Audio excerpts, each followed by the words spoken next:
Good evening. വൈകിട്ടിലത്തെ ഫുഡിൻ്റെ കാര്യം വിളിച്ച് ചോദിച്ചപ്പോഴാണ് ഏട്ടൻ ഇന്ന് ഈവനിങ് ഫുഡ് വേണ്ട എന്നുള്ള കാര്യം പറഞ്ഞത്. അപ്പം എനിക്കും കുഞ്ഞിനും വേണ്ടിയിട്ട് മാത്രം ഈസി ആയിട്ട് എന്തെങ്കിലും ഉണ്ടാക്കാമെന്ന് വിചാരിച്ചു. അവന് ബ്രെഡ് ഓംലെറ്റ് മതിയെന്ന് പറഞ്ഞതുകൊണ്ട് സൈഡിൽ കൂടെ അവനൊരു 2 ബ്രെഡ് നന്നായിട്ട് നെയ്യിൽ മുരിച്ചെടുത്തിട്ട് ഓംലെറ്റും കൂടെ ആക്കി അതങ്ങ് കൊടുക്കുന്നുണ്ട്. ഞാൻ എനിക്ക് വേണ്ടിയിട്ട് ഗാർലിക് ബ്രെഡും ഉണ്ടാക്കുന്നുണ്ട്. വീഡിയോയിലൊക്കെ കണ്ടിട്ടുള്ളതല്ലാതെ ഞാൻ ഇതുവരെ ട്രൈ ചെയ്തിട്ടൊന്നുമില്ല. 2 മതിയല്ലോ, ഇന്നൊന്ന് ട്രൈ ചെയ്ത് നോക്കാമെന്ന് വിചാരിച്ചു. ഒരു 4-5 പീസ് ഗാർലിക്ക് നല്ല പൊടിയായിട്ട് അരിഞ്ഞെടുത്തത് ഒരു ബൗളിലോട്ട് മാറ്റിയിട്ട് അതിനകത്തിലോട്ട് വീണ്ടും പൊടിയായിട്ട് അരിഞ്ഞ കുറച്ച് മല്ലിയിലയും കൂടി ചേർത്ത് കൊടുത്തു. ഒരിത്തിരി ഉപ്പ്, ആവശ്യത്തിന് ബട്ടർ, പിന്നെ കുറച്ച് ഒറിഗാനോ, കുറച്ച് ചില്ലി ഫ്ലേക്സ്, ഇത്രയും കൂടി ആഡ് ചെയ്തിട്ട് നന്നായിട്ടൊന്ന് മിക്സ് ചെയ്തെടുത്തു. 2 ബ്രെഡിലേക്ക് ഇത് നല്ലോണം സ്പ്രെഡ് ചെയ്തെടുത്തു. ഞാൻ എവിടെ പരിപാടി അവതരിപ്പിച്ചാലും ഇതാണ് അവസ്ഥ. ഒരു ചീസിൻ്റെ സ്ലൈസ് എടുത്തതായിരുന്നു, അതിൻ്റെ സൈഡങ്ങ് പൊട്ടിപ്പോയി.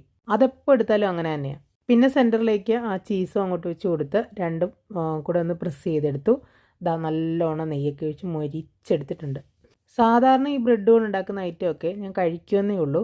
അങ്ങനെ ഭയങ്കര ടേസ്റ്റ് അങ്ങനെ പറയാനൊന്നും എനിക്ക് തോന്നിയിട്ടില്ല. പക്ഷേ ഇതെനിക്ക് നല്ലോണം ഇഷ്ടപ്പെട്ടു കേട്ടോ. ആ ഗാർലിക്കിൻ്റെയൊക്കെ ഒരു ടേസ്റ്റ്, ആ ഒരു ഫ്ലേവറൊക്കെ ഇഷ്ടപ്പെടുന്നവർക്ക് നന്നായിട്ട് ഇഷ്ടപ്പെട്ടു.